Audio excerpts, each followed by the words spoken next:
mais tout de suite, on va partir du côté de l'Ultimate avec Fred Mazéas. Le Flying Disc, c'est du disque volant, une discipline exclusivement mixte. Et ça, on adore, Fred. Alors, pas exclusivement, mais aux Jeux mondiaux, oui, exclusivement mixte. Aux Jeux mondiaux. On peut jouer en catégorie homme, en catégorie femme. Mais aujourd'hui, effectivement, aux Jeux mondiaux, la discipline est mixte. Vous voyez les Américaines qui vont donner le coup d'envoi, on va dire, après un point marqué avec donc 20 minutes quasiment de jouer, 19 pour l'instant. Et cet avantage pour les États-Unis, 4-2 les États-Unis, je vous l'ai dit, qui sont quadruples tenants du titre dans ces Jeux mondiaux. C'est simple, il y a eu 5 éditions depuis 2001. Le Canada l'a emporté en 2001 et depuis, ce sont les États-Unis en maillot bleu qui dominent cette discipline, opposée donc aux Australiens et Australiennes aujourd'hui. Vous voyez ce disque à s'envoyer pour aller dans la zone de marque. Il ne faut pas dire frisbee, hein, c'est mal vu, c'est mal vu. C'est surtout une marque déposée, France. Ah pardon, je retire. Donc effectivement, c'est pour ça qu'on ne dit plus ce mot-là, mais que la discipline s'appelle aujourd'hui simplement l'Ultimate ou le disque volant, vous l'avez dit en français.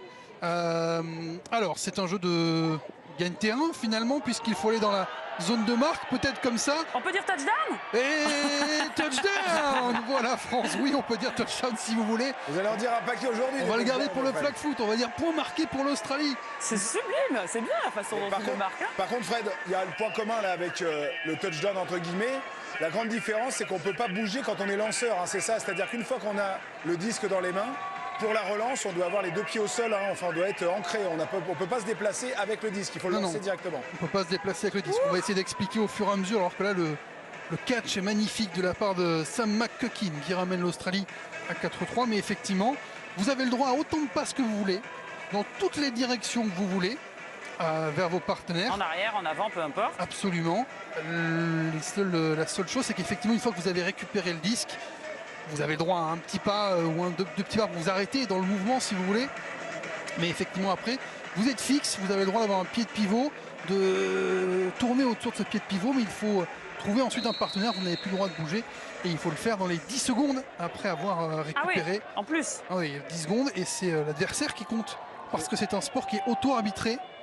C'est aussi une des... Ah, il n'y a pas d'arbitre. Non, non, c'est une des particularités. C'est extraordinaire, Fred. Il n'y a pas d'arbitre, c'est eux-mêmes qui se disent les fautes et les remises en jeu. Absolument, on vient discuter quand une faute est demandée par un joueur, on discute.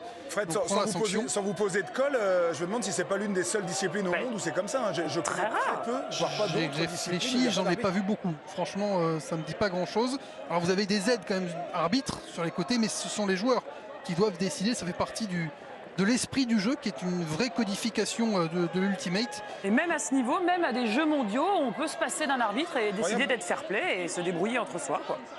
Fred, petit point de détail aussi, là on parlait du disque, on peut l'envoyer en coup droit ou en revers. Hein. Ouais, vous l'envoyez un petit peu comme vous voulez, effectivement. C'est aussi, ça dépend de la tactique des joueurs ou des joueuses disponibles sur le terrain. Les Américains qui sont un petit peu coincés là, vous voyez. Il n'y a pas de temps imparti pour aller dans le but adversaire. Hein. Non, non, il faut qu'il y ait eu un disque perdu. Pour perdre le disque, vous pouvez avoir une interception. Il peut être sorti des limites du terrain par l'adversaire. Il peut tomber également au sol. S'il tombe au sol, le disque est perdu. Et la possession, change. Non, ça va, facile. Cette passe qui était... Facile. Je suis pas sûr de l'avoir faite, moi. Avec l'effet, il a bien mis de l'effet. Grant Lindsay, le numéro 10 des Américains. Le terrain fait 100 mètres. Avec des grands embut et un terrain de jeu qui fait 64 mètres au milieu. Les embuts font 18 mètres chacun. Donc il y a la place. Vous voyez, c'est très tactique et on prend son temps pour avancer. C'est dur d'avancer, j'ai l'impression. On n'a pas vraiment progressé sur cette phase de jeu pour les Américains. Voilà, on arrive enfin dans la partie de terrain australienne. Et là, il y a une faute par exemple qui a été appelée. Alors sachez également qu'il n'y a pas de chronomètre officiel de la mi-temps. La mi-temps est sifflée en fait sur un score précis. Là on joue en 13 points gagnants, donc la mi-temps est sifflée quand une équipe aura 7 points. Il y a aussi des variantes en 15 ou en 17 points pour cette Ultimate. Fred, il y a beaucoup de points communs, on l'a dit, avec le football américain ou avec ces jeux de gagne-terrain. En revanche, on est un peu en mode aussi... comment dirais-je, adaptation permanente. On n'est pas sur des stratégies avec les petits codes sur le poignet, avec les notes pour savoir exactement, comme un quarterback, ce qu'il faut faire.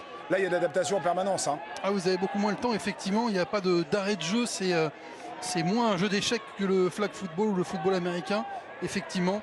Donc il faut courir, il faut beaucoup courir, il faut prendre les espaces. Et se libérer, se défaire des défenseurs, ça a l'air compliqué. Voilà. En plus, vous voyez, le marquage est individuel. Il n'y a pas de prise à deux autorisée. On se rapproche quand même de la zone de marque là.